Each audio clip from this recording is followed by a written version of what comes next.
মালিক, আমাকে গাছ থেকে পেরে নিয়ে এলে আজকে কি বানাবে?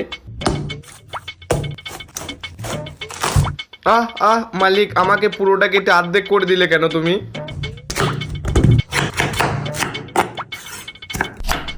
মালিক, আমাকে এবার ভালো করে জলে ধুয়ে নাও দেখি। মালিক, সেদ্ধ হয়ে গেছি, আমাকে এবার নামিয়ে নাও। মালিক, তুমি এটা হাগুর মতো কি বানালে? মালিক, এর মধ্যে ফেলে আমাকে মাখিয়ে দিচ্ছ কেন? আমাকে এবার তাড়াতাড়ি তোলো, আমার গা পুড়ে যাচ্ছে। মালিক, আমাদেরকে কিন্তু তুমি আস্তে আস্তে কাটবে। মালিক, আমাকে একটু বেশি করে দাও, তাহলে তোমার রেসিপিটা সুন্দর খেতে হবে।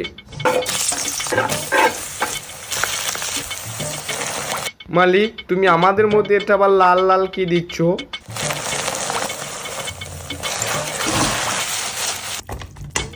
আমাদের মালিক একটা দুর্দান্ত রেসিপি বানিয়েছে। কি বন্ধুরা, মালিকের এই দুর্দান্ত রেসিপির জন্য একটা তো লাইক করাই যেতে পারে, তাই না?